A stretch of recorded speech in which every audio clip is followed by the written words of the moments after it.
tenho salvação. Mas não é isso que o apóstolo Paulo ele vai relatar para os nossos irmãos na carta aos Romanos. Paulo vai dizer que nós somos justificados pelas obras. Meus amados, por inúmeras vezes vocês já viram pessoas relatarem isso aqui, que nós somos justificados pelas obras. Por que nós somos justificados pelas obras? Porque pela fé nós somos justificados por Deus. Pelas obras os homens nos justificam. Poderia olhar para você entender melhor. Quando nós somos justificados pela fé, nós somos justificados pelo próprio Deus. E quando nós somos justificados por obras, nós somos justificados pelos homens. Então não tem como não ser justificado pelas obras para que a gente seja justificado pela fé. Porque não adianta eu dizer eu tenho fé e as pessoas não veem as obras em minha vida. Eu não tenho fruto da fé. Eu não produzo a obra da fé na minha vida. É uma fé morta. Já preguei sobre os elementos da fé. Quem teve a oportunidade de ouvir, no nosso outro tempo, eu falei sobre os elementos da fé. E a fé, ela pode ser uma fé morta. É uma fé simples, como pode ser uma fé que ela, como Jesus vai dizer, se você tiver fé, como um grão de mostarda. Por favor, não é tamanho. Aqui o texto não vai falar sobre tamanho, como um grão. É como se fosse um grão de mostarda. Seu tamanho é minúsculo, mas o resultado é frondoso, é grande. Uma pequena semente de mostarda dá uma grande árvore, verdejante. Então não é tamanho, é o efeito do grão de mostarda. Então a minha fé, ela está conectada com as minhas obras. Não tem como eu dizer. E é isso que Tiago vem trabalhando aqui, vem desconstruindo isso. Tiago vem desconstruindo, porque a minha fé, ela precisa estar em conexão com as minhas obras, para que eu possa ser justificado. Pastor, isso quer dizer que se eu digo que eu tenho fé, mas eu não faço as obras da fé, isso quer dizer então que eu não serei justificado? De que adianta? Porque a fé não é eu crer, a fé é eu ser confiável de Deus. Eu já expliquei para vocês. Fé não é eu crer, fé é eu ser confiável. A palavra fé, no hebraico, o original dessa palavra fé, é emuná. Se você for a Israel, você não vai ver nenhum judeu dizendo fé, ele vai dizer emuná. Emuná, fé. A tradução para o português quer dizer fé. E emuná, a palavra emuná, ela quer dizer ser confiável. Não é confiar. Você depois, claro, se você é intelectual, você é inteligente, você é burro, você hoje pesquisa, só te peço para que você tome cuidado com as fontes que você tem pesquisado. Cuidado. Você tem altar, você tem igreja, você tem fonte. Cuidado, para que você não saia por aí trazendo texto sem contexto, porque o mundo vai dizer que é um pretexto. Um texto sem contexto é pretexto. Então, quando eu pego o texto, eu preciso entender primeiro o contexto do texto, para que eu não tenha um pretexto. Porque, por conta dos pretextos, é que tem muitas religiões. E a palavra religião é justamente essa. É trazer o homem de volta para Deus. É religar. Isso quer dizer que se eu estou religando algo, é que um dia essa coisa foi ligada. Se eu peço alguém agora aqui, por favor, dá uma religada aqui nesse, porque em algum momento ela foi ligada aqui no ventilador. Se a palavra é religar, um dia eu fui ligado a Deus. E o que é que me desligou de Deus? O que me afastou de Deus? O que me levou para longe de Deus? pastor, mas eu trabalho tanto na obra, eu faço tanta coisa na obra, eu trabalho. Escuta isso, guarda isso, grava isso. Deus não te chamou para trabalhar para Ele. O trabalho é consequência de você estar com. Você não me ajudar a pregar, eu não vou conseguir. E aí eu vou pensar que você não entendeu. Sabe por que tem pessoas que vivem anos de igreja e não conseguem ter transformação? Eu tenho essa quebra. Porque as pessoas, nesse ambiente aqui, eu espero que não, e aqui tem homens e mulheres, nós temos aprendido isso através da palavra, uns ouvem e reagem, outros ouvem e concordam. Quem sou eu? Diante de uma tribuna, diante de uma nave, eu sou aquele que ouço e concorda. Pastor, que só está falando, eu ouvi um pregador no telhado, aquele que fala sobre as ondas das rádios, o pregador no telhado. Eu ouvi, ele falou isso, é verdade. O senhor está falando, tem a ver com o que eu ouvi, concordou. Ele ouviu e concordou com aquilo que ele ouviu. E outros vão dizer assim: pastor, essa palavra é para mim. Pastor, essa palavra eu vou viver ela. Pastor, quando eu estiver diante do meu problema, das minhas reveses, dos meus obstáculos, eu vou lembrar dessa palavra. Vou botar em prática essa palavra. Então, vão ter aqueles que vão ouvir e vão concordar, e vão ter aqueles que vão reagir. Olha que é tão interessante que é ação e reação. Essa carta do apóstolo Tiago, ele vai falar sobre ação e reação.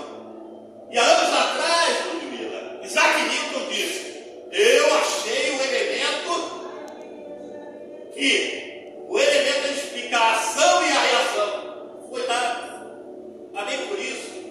Ele só pôde trazer a existência, trazer a veracidade daquilo que já existia, porque há 4.000 anos, Provérbios já vai falar de Salomão sobre ação e reação. Tudo que eu fiz, isso aí caiu lá, né? Do Enem. Ação e Isaac Newton ficou todo animado.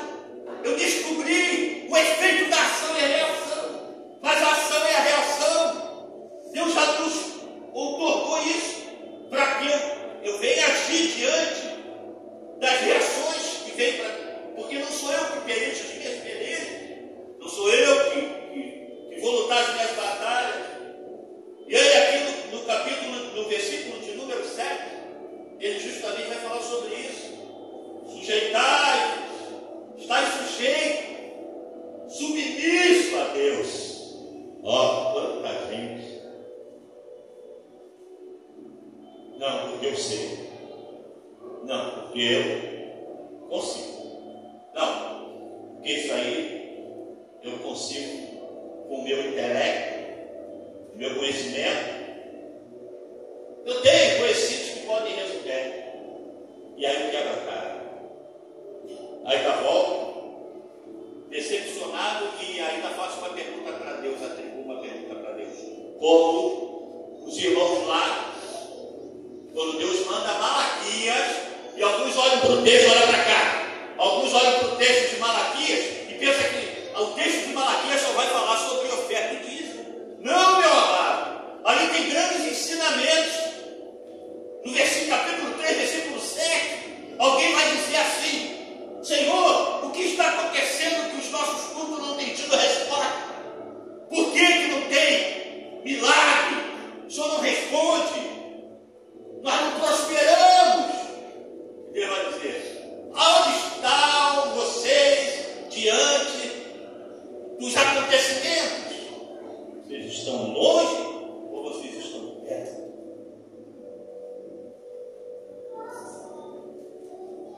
Caralho, diante das reações do nosso. É muito além, vai muito além do que na verdade eu vou falar sobre o oferta, dízimo e dizer, e vou abrir aqui a carta de Malaquias vai escrever, né?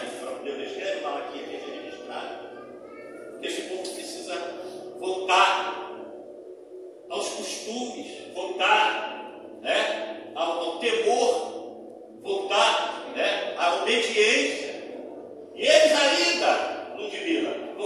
perguntar para Deus o que é que está acontecendo. Nós damos um culto para Ti, nós reverenciamos o Senhor com louvor, harpa, saltério, instrumentos de 10 cordas, palmas, e nada acontece. E Ele vai dizer: vocês estão muito aquém daquilo que eu espero de vocês. Será que eu tenho realmente as minhas atitudes têm sido em conformidade com o que Deus espera de mim? Ou eu acho que as minhas obras já são o suficientes? Porque olha para cá, quando Ele chama os 12, Ele chamou os 12 para estar com Ele ou para trabalhar para Ele? Quem pode responder isso? Para estar com Ele. Agora, o trabalho vai ser o efeito de eu estar com Ele. O trabalho é o efeito. Betânia, quando o sumo sacerdote, quando o sacerdote entrava no altar para adorar, sabe qual era a vestimenta do sacerdote? Se você não sabia, anota aí para depois você estudar sobre isso. Linho fino. Por quê, pastor? Porque quando ele entrava no lugar santo, ele não podia, olha para cá, ele não podia largar naquele ambiente uma gota de suor. No lugar santo, o sacerdote não podia, por isso a roupa dele era uma roupa leve, de linho fino, porque naquele lugar, naquele ambiente de adoração, ele não podia soltar nenhuma gota de suor, mas uma gota de lágrima sim. Glória a Deus. Só uma aleluia. Aleluia.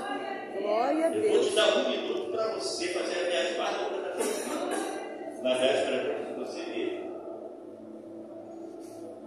Naquele ambiente ali, o sacerdote não foi chamado para suar ali. Por que a oferta de Caim não foi aceita? E a de Abel sim. Fala para mim. Você que gosta de Bíblia, a oferta de Caim tinha suor, fruto da terra, e a oferta de Abel tinha sangue, aliança. Ainda não entendi, pastor. Deus está te chamando para ter um compromisso com Ele. Glória a Deus. Para que você possa se achegar mais a Ele. Porque Ele precisa se revelar para ti como Senhor da sua vida. Talvez até hoje só te apresentaram um Jesus tirano. Jesus que, se eu errar o caminho, Ele. E Ele vai muito além disso no seu caso. O que Deus espera de mim, o que Deus espera dos seus filhos, vai muito além do que, na verdade, um sacrifício humano. Vai muito além do que aquilo que eu posso oferecer a Ele. Vai muito além do que muitas vezes eu digo: poxa, 1 hora, 2 horas de culto. Vai muito além disso. Perceba o quanto eu ofereço para Deus. Se eu contar as horas que eu trato, que eu tiro dentro da igreja, em uma liturgia, 2 liturgias, numa quarta e domingo.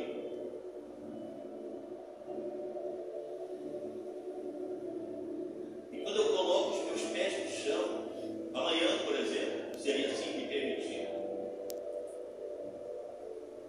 E eu respirar.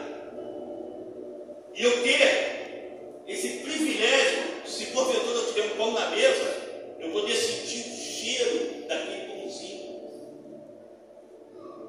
E agradecer: Senhor, muito obrigado. Porque eu já pude iniciar o meu dia